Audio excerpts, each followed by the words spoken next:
कितनी सीटें दे रहे टीएमसी को? 170 से 200 के बीच। और बीजेपी? बीजेपी 70 से 100 के बीच। अच्छा। और आईएसएफ को मिलेगी और कांग्रेस को 2 से 6 और आईएसएफ 3 से 5। हिमायू कबीर 1 0 to 1। क्या नाम है सर आपका? मेरा नाम फैसल है। क्या करते हैं भाई फैसल? ये मेरा एजुकेशन इंस्टीट्यूट है। तो एजुकेशनिस्ट हैं आप, बहुत बड़े। तो बच्चों की पढ़ाई लिखाई सब तो अच्छी चल रही होगी। आप जरा बस ये बता दीजिए, क्योंकि प्रचार का शोर, वोटिंग का सब हंगामा सब अब खत्म हो चुका है। आप क्या कैलकुलेट कर रहे हैं?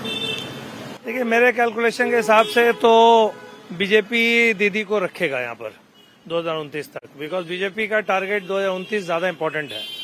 तो मेरे कैलकुलेशन के हिसाब से दीदी ही आएगी। बीजेपी दीदी को रखेगा मतलब? जी, दीदी और मोदी जी मिले हुए हैं। बीजेपी ने वोट करवाया दीदी के लिए? बिल्कुल, बहुत सारे ऐसे कैंडिडेट हैं जिन्होंने बीजेपी ने टीएमसी के लिए वोट कराया और टीएमसी ने बीजेपी के लिए वोट कराया।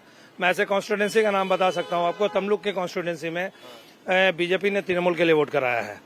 पांचकुड़ा पश्चिम, ये भी खेल होते हैं जो आपको जाहिरी तौर पर सियासत में दुश्मन नजर आते हैं, वो दरअसल दोस्त भी हो सकते हैं। नहीं, एक्चुअली क्या इम्पोर्टेंट ये है कि देखिए, इम्पोर्टेंट है कि हमारा देश खतरे में है। आज अगर हम लोग देखें तो हम लोग का नेशनल, अगर दिल्ली की बात करें, वो ज्यादा इम्पोर्टेंट है। यहाँ पर कहीं ना कहीं मुझे लगता है बीजेपी और टीएमसी में साठगांठ है।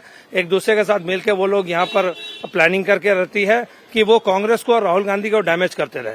बिकॉज अभी पैरेलली, मैं यहाँ रहूँ, आप वहाँ रहिए। बिल्कुल पैरेलली आप देखिए ना, आसाम में इलेक्शन हुआ ना अभी, उसमें 126 सीट का विधानसभा में 22 सीट पे तृणमूल ने अपना कैंडिडेट दिया, तो कांग्रेस को डैमेज करने के लिए दिया ना। वहाँ तो आसाम में तो टीएमसी जीतने वाली है नहीं। यहाँ पर ओवैसी साहब 9 सीट पे इलेक्शन लड़ रहे हैं तो सब बोल रहा है बी टीम है, बी टीम है। तो आप वहाँ पर 22 सीट पे 20% सीट पे आप इलेक्शन लड़ रहे हैं, तो आप बी टीम नहीं हुए। और इस तरीके से अगर देखा जाए, आप इंडिया ब्लॉक का हिस्सा होते हुए आप यहाँ पर अलग अलग क्यों लड़ रही है, ये मुझे समझाइए। पढ़ाते हैं भाई, आप मैथ वाले हैं क्या? नहीं, मेरा आईटी एजुकेशन से है। क्या नाम है नौजवान आदमी तुम्हारा? अयान फैसल। अयान, क्या करते हो भाई? मैं स्टूडेंट हूँ, लॉ कर रहा हूँ सेंट जेवियर्स यूनिवर्सिटी से। कानून की पढ़ाई कर रहे हो, बहुत बढ़िया, शानदार।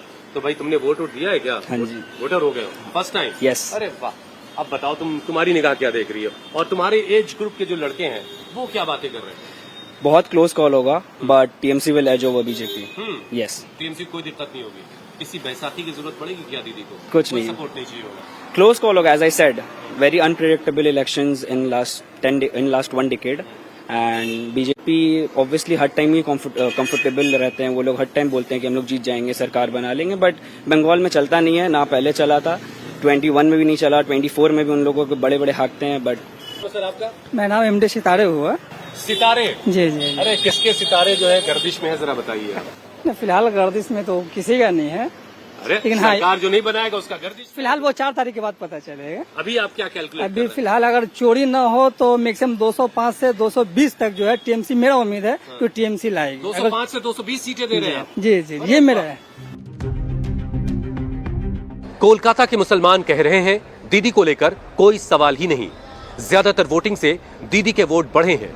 हिंदू और मुसलमान सब दीदी के साथ खड़े हैं। इस दावे को हमने मैट्रिस के नॉर्थ बंगाल के सैंपल की कसौटी पर कसने की कोशिश की।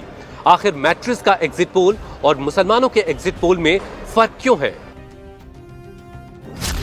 नॉर्थ बंगाल की 54 सीटों का सैंपल लिया गया, जिसमें कूच बिहार, मालदा, उत्तर दक्षिण दिनाजपुर, जलपाईगुड़ी, कलिम्पोंग, दार्जिलिंग जिले शामिल हैं। इन 54 सीटों में 25 से 70% मुस्लिम आबादी वाली 25 सीटें हैं। 2021 में टीएमसी 23 और बीजेपी ने 30 सीट जीती थी। 2026 में टीएमसी को 5 से 8 सीटों का नुकसान दिखाई दे रहा है। बीजेपी अपनी सीट बरकरार रखते हुए 3 और सीटों की बढ़त बना सकती है। अन्य के खाते में 5 से 8 सीटें जा सकती हैं। अन्य यानी कांग्रेस और लेफ्ट सीधे टीएमसी को नुकसान पहुंचा सकते हैं। इस रीजन में बीजेपी के वोटर एकजुट हैं। टीएमसी के वोट बैंक में कांग्रेस और लेफ्ट ने सेंधमारी की है। तो क्या कई जगहों पर मुसलमानों के वोट भी बटे हैं? इसका जवाब हमें कोलकाता में ही मंजर अहसन से मिल गया। मंजर अहसन लेफ्ट के काउंसलर रहे हैं। बीजेपी सरकार नहीं चाहते और दीदी की सरकार को लेकर भी दुविधा में है। उन्होंने भी अपना एग्जिट पोल दिया, इशारा खिचड़ी सरकार की तरफ किया। बोलिए। आप हमको ढूंढते हुए चले आए, हम आप ही को ढूंढ रहे थे। क्या नाम है आपका? हमारा नाम है मंजर अहसन। मंजर अहसन साहब, हेलमेट लगाने के लिए है कि नहीं, हेलमेट हम लगा कर ही गए थे, अब घर आ गया है, घर ही उतार दिए। बहुत अच्छा मंगल भाई, देखिए प्रचार का शो, फिर वोटिंग की आप सब हो गया है ना। अब क्या लग रहा है, जो सोचा है वही होने जा रहा है या कुछ गड़बड़ है? देखिए, इस बार का जो वोट हुआ है ना, ये वोट ऐसे ही वोट बंगाल में, हाँ सॉरी, इस ऐसा ही वोट जो है पूरे हिंदुस्तान में होना चाहिए, ऐसे ही वोट होना चाहिए साफ सुथरे तौर पर।